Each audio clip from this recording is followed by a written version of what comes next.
हिंद मेरे साथियों, मैं उदय चौहान का फिर से नॉलेज 2.0 में स्वागत करता हूं। और जैसा कि आपको पता है कि मैं यहां पर अपने चैनल पे मैथ जो आप लोग को बेसिक से सिखा रहा था, कुछ आप लोग को इंग्लिश के भी पार्ट मिले। अब हम लोग पढ़ेंगे थोड़ा सा साइंस के बारे में, ठीक है। तो आज थोड़ा सा साइंस के बारे में, क्योंकि साइंस के लिए कंपटीशन के लिए जो हमारा साइंस है, खासतौर से ग्रुप डी वालों के लिए साइंस इज द मोस्ट, क्योंकि साइंस जो हमारे ग्रुप डी में सबसे अधिक क्वेश्चन 25 क्वेश्चन का आता है। और जितने सारे कंपटीशन एग्जाम होते हैं उन सभी कंपटीशन एग्जामों में हमारा साइंस का भी क्या है, एक महत्वपूर्ण रोल है। तो अगर हम साइंस को अच्छी तरह से, क्योंकि साइंस जो भी कंपटीशन एग्जाम पूछता है खासतौर से उतनी डीपली नहीं जितना कि हम लोग सोचते हैं। कभी कभी साइंस में क्या करता है कि कभी कभी इतनी छोटी चीजें उठा लेता है कि सारा हम लोग सोचते हैं कि ये तो एग्जाम में आएगा ही नहीं, और तब तक वो हमारे एग्जाम में क्या आ जाता है, आ जाता है। तो हम लोग जितने सारे साइंस के क्वेश्चन होते हैं तो साइंस को बेसिक से सीखेंगे, और उसके सारे जितने हमारे एक चैप्टर पढ़ाने के बाद जितने सारे उसके ऑब्जेक्टिव क्वेश्चन बनेंगे, 10, 20, 40, 50 या 100 या 150 जितने सारे क्वेश्चन बनेंगे, उन सभी ऑब्जेक्टिव क्वेश्चनों को भी क्या करेंगे, हम लोग देखेंगे। तो सबसे पहले हम बात करते हैं कि साइंस की, कि इस धरती पर हमको साइंस की आवश्यकता क्यों पड़ी, यानी कि साइंस को पढ़ने की आवश्यकता हमको क्यों पड़ी, और साइंस को हम लोग पढ़ते क्यों हैं। ये सारा कॉन्सेप्ट हम लोग के दिमाग में घुसता है ना, और आप लोग के दिमाग में घुसता है कि ये चीज़ हम साइंस हम लोग पढ़ा क्यों जाता है, और साइंस की रियलिटी वास्तविकता होती क्या है, ये साइंस के बारे में बताने का काम कौन किया है, ये साइंस हमें किस चीज़ की जानकारी देता है। तो हम साइंस की परिभाषा तो आप सभी लोगों ने पढ़ा होगा। ये सभी जितने सारे बच्चे, अगर आप लोग कंपटीशन एग्जाम में तैयारी कर रहे हैं या जितने सारे तैयारी में लगे हुए हैं, उन सबको साइंस की परिभाषा जरूर पता है, क्योंकि सारे बच्चे क्लास 9 और 10 में क्या है, पढ़ चुके होंगे। तो आप लोग को एक बार फिर से मैं रिपीट करवा देना चाहता हूँ कि आपको याद हो चाहे न हो। एक बार बता देता हूँ कि साइंस कहते किसे हैं। तो ये परिभाषा जो आप लोग बहुत पहले से पढ़े कि किसी भी विषय के सुव्यवस्थित, सुसंगठित और क्रमबद्ध ज्ञान को क्या कहते हैं, विज्ञान कहते हैं। मतलब कि किसी भी विषय के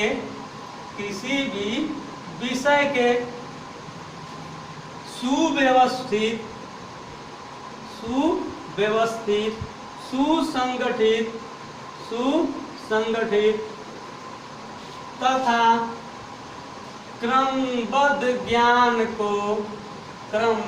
ज्ञान को विज्ञान कहते हैं।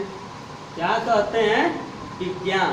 ये परिभाषा तो सब लोग को पता होगी। किसी भी भाषा के सुव्यवस्थित, सुसंगठित तथा क्रमबद्ध ज्ञान को क्या कहते हैं, विज्ञान कहते हैं। मतलब कि सुव्यवस्थित का मतलब क्या होता है कि इसको सही रूप से क्या करना, कि अरेंज बाइट क्या करना, उसको व्यवस्थित करना। और सुसंगठित मतलब कि सही उसको कैसे उसको इकट्ठा किया जाए। मतलब कि जो हमारा विषय होता है उस विषय का जो व्यवस्थित होता है, कि जैसे मान लीजिए कि आपने फिजिक्स पढ़ना शुरू किया, तो फिजिक्स पढ़ने से पहले हमको अगर पहले कार्य और फोर्स में, यानी कि जो मेरा वर्क होता है और जो मेरा फोर्स होता है, तो वर्क और फोर्स में हम पहले वर्क को तो पढ़ते नहीं है, पहले पढ़ते किसको है, फोर्स को। क्योंकि जब हम फोर्स को पढ़ेंगे तभी तो हम कार्य के बारे में जानेंगे। क्योंकि कार्य और फोर्स में डिफरेंस क्या होता है, कि जो कार्य होता है कि कार्य W बराबर, सब लोग पढ़े हैं कि W बराबर होता है F इंटू S। मतलब कि बल गुणित बल की दिशा में विस्थापन। अब जिसको ये नहीं पता है कि बल क्या होता है, जिसको ये नहीं पता है कि विस्थापन क्या होता है, तो भैया उसको थोड़ा सा कार्य के बारे में प्रारंभ तो होगा, कार्य क्या होता है। तो इस कार्य को जानने से पहले किसके बारे में सीखते हैं, तो फोर्स के बारे में सीखते हैं। अब फोर्स की कोई न कोई यूनिट होती है, तो मतलब कि हमको यूनिट के बारे में भी जानना पड़ता है कि जो फोर्स का जो यूनिट होती है न्यूटन, और न्यूटन कहाँ से आया।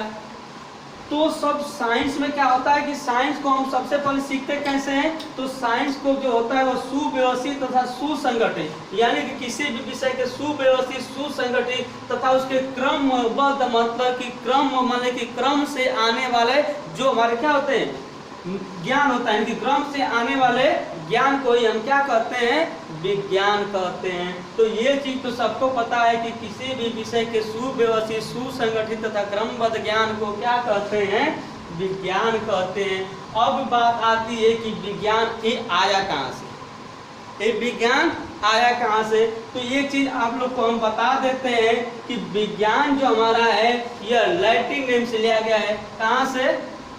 Latin name. तो विज्ञान जो है लैटिन नेम के, यानी कि जो हम विज्ञान को, अब विज्ञान जो होता है उस विज्ञान को हम इंग्लिश में क्या कहते हैं? तो साइंस कहते हैं। ये तो सबको पता है कि सर जी साइंस, हम लोग की तो छोटे छोटे बच्चों को पता होता है कि विज्ञान को इंग्लिश में साइंस कहते हैं, लेकिन ये तो बहुत कम को पता होगा कि साइंस जो मेरा इंग्लिश का शब्द है ये कहाँ से आया, साइंस किधर से आया? तो साइंस जो है यह लैटिन नेम के स्कायर शब्द से लिया गया है। कहाँ से लिया गया? स्कायर, यानी कि साइंस का जो SCI है, इसी माने कि स्कायर जो लैटिन नेम है, इसी स्कायर जो होता है, इसी स्कायर से मुझे क्या लिया गया? साइंस लिया गया। और स्कायर को क्या कहते हैं? इसका जो ये स्कायर शब्द होता है यह मेरा लैटिन नेम होता है। इसका मेरा इंडियन में लिखा जाए तो इसको जो इसका जो साइनियन होता है उसको कहते हैं टू नो। मतलब क्या? टू नो को हिंदी में कहते हैं जानना। टू नो के हिंदी में क्या कहते हैं? जानना। तो हम कह सकते हैं कि साइंस जो है हमारा कहाँ से? तो साइंस जो हमारा लैटिन नेम स्कायर शब्द से लिया गया है, जिसका अर्थ क्या होता है? जानना। ठीक है, तो जानना मतलब कि अब बता सकते हैं कि परिभाषा क्या होती है। अब देखो, तो साइंस को लिखते हैं विज्ञान, तो किसी भी विषय के बारे में जानना, इस यानी कि साइंस जो है लैटिन नेम के स्कायर शब्द से लिया गया, जिसका अर्थ क्या होता है? जानना। तो किसी भी विषय के बारे में जो जानना है, जो जानकारी लेते हैं, वही मेरा क्या कहलाता है? विज्ञान कहलाता है। या फिर कह सकते हैं कि विज्ञान को संधि विच्छेद, क्योंकि संधि विच्छेद तो सभी पढ़े होंगे, तो विज्ञान का संधि विच्छेद क्या होता है? V प्लस ज्ञान। V प्लस ज्ञान को पूरा पूर्ण रूप बनेगा विज्ञान। और V का मतलब होता है कि विशेष प्रकार का। V का मतलब होता है क्या? विशेष प्रकार का क्या? ज्ञान। यानी कि एक विशेष प्रकार का ज्ञान ही क्या कहलाता है? विज्ञान कहलाता है। तो विज्ञान समझ आया? तो विज्ञान किसे कहते हैं? किसी भी विषय के सुव्यवस्थित, सुसंगठित, क्रमबद्ध ज्ञान को विज्ञान कहते हैं। विज्ञान जो है लैटिन नेम के स्कायर शब्द से लिया गया है, और स्कायर का अर्थ क्या होता है? टू नो, यानी कि जानना। विज्ञान का संधि विच्छेद क्या होता है? V प्लस ज्ञान, कि V का मतलब होता है कि विशेष प्रकार का या विशिष्ट, और ज्ञान का मतलब होता है, ज्ञान का मतलब होता है ज्ञान या नॉलेज। तो विशिष्ट प्रकार का ज्ञान और विशेष प्रकार का जो ज्ञान होता है वही मेरा क्या कहलाता है? तो विज्ञान कहलाता है।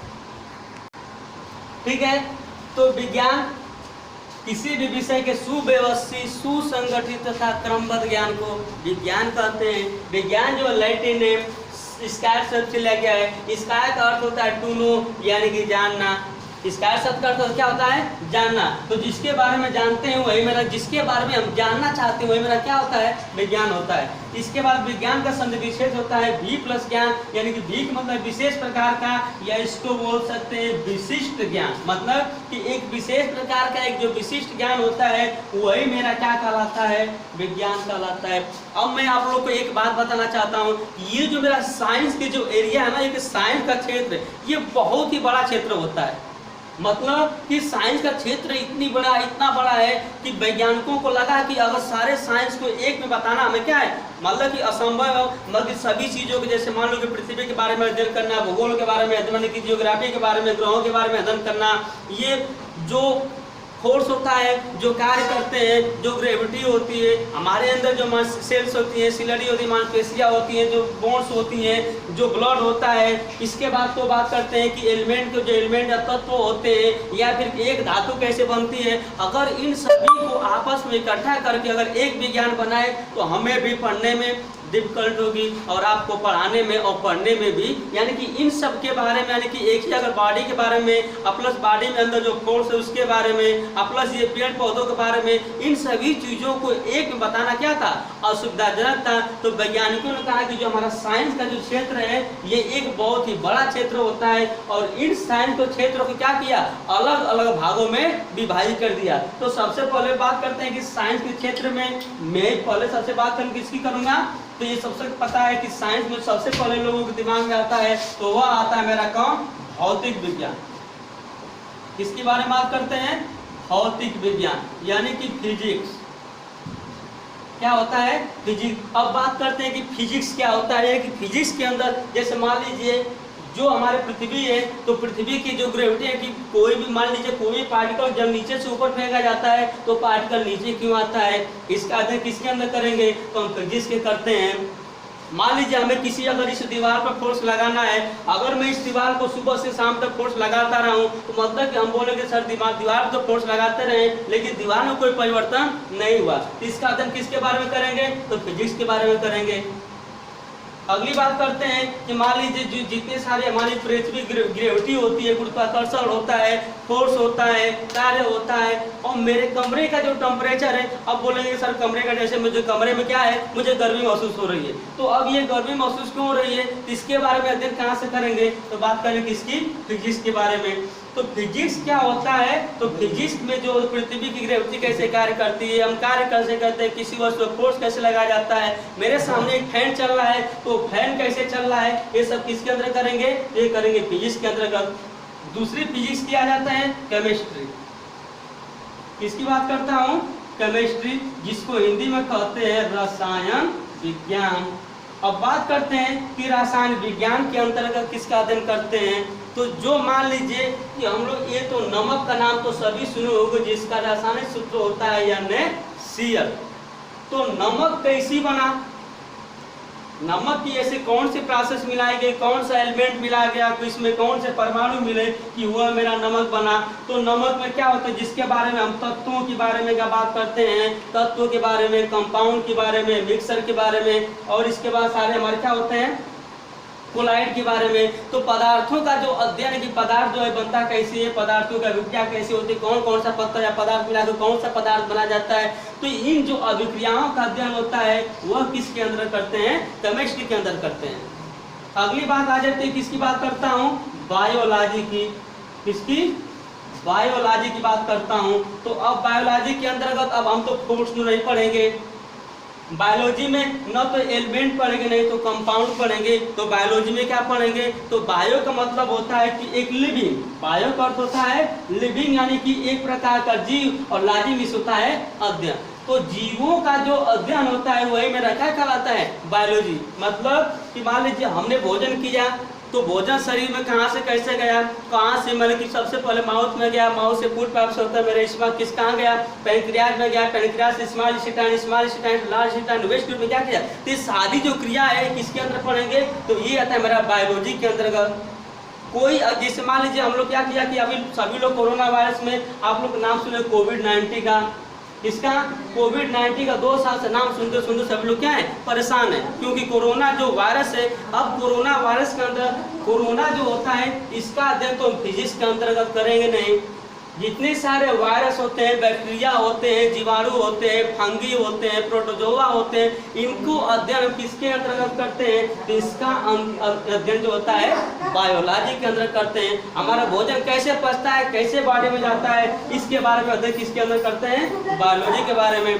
तो मैं बात किया 3 का कि फिजिक्स की, केमिस्ट्री की, बायो की। चौथा आ जाता है मेरा इन्वायरमेंट। किसकी बात करते हैं? इन्वायरमेंट की, जिसको हिंदी में आप लोग कहते हैं पर्यावरण। किसके बारे में? पर्यावरण के बारे में। तो पर्यावरण साइंस जो होता है, इन्वायरमेंट जो साइंस है, पर्यावरण विज्ञान होता है, इसके अंदर किसका अध्ययन करते हैं? तो आप लोग को पता है कि अब मेरे जो इस समय जो गर्मी की सीजन है, ये गर्मी क्यों बढ़ रही है? कार्बन डाइऑक्साइड की मात्रा जो हमारे वातावरण में जो ग्रीन हाउस इफेक्ट है, ये क्यों ये प्रभावित हो रहा है? ओजोन परत में अगर ओजोन परत जो हमारा है तो उसमें छिद्र तो किसके वजह से क्यों आ रही है? क्या रीजन है कि इसमें ठंडी की मौसम, इसमें क्या है कि जो गर्मी है उमस ज़्यादा हो रही है, यानी कार्बन डाइऑक्साइड जो मात्रा है इतनी क्यों बढ़ रही है? आप लोग दिल्ली का नाम सुना होगा कि दिल्ली में इतने ज़्यादा प्रदूषण होता है, तो किस वजह से होता है?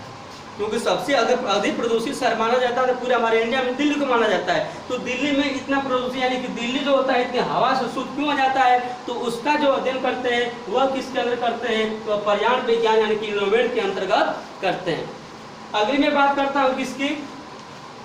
तो अगला मेरा कॉन्सेप्ट आ जाता है फिजिक्स, केमिस्ट्री, बायो और कंप्यूटर साइंस की। किसकी बात करते हैं? कंप्यूटर साइंस की बात करते हैं। अब बात करते हैं कंप्यूटर। तो भैया आज के ज़माने में तो सबको पता है कि ये जो मेरा समय चल रहा है पूरे, क्योंकि हमारे माननीय मोदी जी ने आपको बताया कि मैं पूरे इंडिया को क्या करना चाहता हूँ, डिजिटल बनाना चाहता हूँ। तो डिजिटल किसकी वजह से बनेगा, ये हमारा कंप्यूटर की वजह से बनेगा। कंप्यूटर कैसे कार्य करता है, कैसे फाइल प्रोसेस करता है, कैसे उसमें ऐप बनाए जाते हैं, कैसे उसकी कंडीशन होती है, कैसे हम गूगल किसी चीज़ को हम गूगल की सहायता से कैसे मतलब कि जो भी हम अपना नक्शा अगर कहीं जा रहे हैं तो हम तुरंत अपने मोबाइल में मैप में डालेंगे, मेरा नक्शा हमारा क्या दिखा देगा, शो करने लगा। तो हम डायरेक्टली अपने मोबाइल के थ्रू अपने स्थान पर कैसे पहुँच जाते हैं। तो ये सारा कॉन्सेप्ट जो होता है किसके अंदर होता है, तो ये मेरा होता है कंप्यूटर विज्ञान के अंतर्गत। इसके बाद बात करते हैं खगोलीय विज्ञान। किसकी बात करते हैं, खगोलीय विज्ञान। तो खगोलीय विज्ञान मतलब कि खगोलीय मतलब कि जिसके बारे में जो पृथ्वी होता है, तो पृथ्वी का जो अध्ययन होता है वह अध्ययन करते हैं किसके अंतर्गत, तो खगोलीय विज्ञान के अंतर्गत। तो इस तरह हमारा जो साइंस होता है, साइंस में जैसे और एक और मेरा बचा वो होता है हमारा वनस्पति विज्ञान। वनस्पति विज्ञान, इसका नाम तो आप सभी लोग सुना होगा कि वनस्पति विज्ञान, यानी कि वनस्पति विज्ञान के अंतर्गत किसका अध्ययन करते हैं, तो जितने सारे हमारे पृथ्वी पर पेड़ पौधे उपस्थित होते हैं कि कोई पौधा छोटा क्यों हो जाता है, कोई पौधा बड़ा क्यों हो जाता है, किसी कोई जैसे मान लीजिए जो काई होती है, काई कहीं अगर पानी ज़्यादा मात्रा में इकट्ठा हो जाता है तो वहाँ पे एल्गी क्यों बैठ जाते हैं। ये जो कोई पौधा बड़ा, कोई छोटा, कोई बौना, और कोई झाड़ी, कहीं कहीं देखो कि झाड़ियाँ बन जाती है, कहीं कहीं ऐसे पौधे होते हैं जो कहीं लपेट कर किसी पहाड़ी क्या करते हैं, चढ़ जाते हैं। तो ये सारे जिसके अंतर्गत हम पेड़ पौधों का अंतर्गत अध्ययन करते हैं वह मेरा कौन सा विज्ञान होता है, तो वनस्पति विज्ञान होता है। इस तरह हमारे वैज्ञानिकों ने साइंस को क्या किया कि अलग अलग भागों में क्या कर दिया, विभाजित कर दिया। ठीक है, तो अगर आप लोग ये बेसिक आपको कैसा लगा कैसा नहीं लगा साइंस के बारे में, प्लीज आप लोग कमेंट में जरूर लिखिएगा। तो इसके आगे की थ्योरी हम कल फिर बताएंगे। तब तक के लिए धन्यवाद।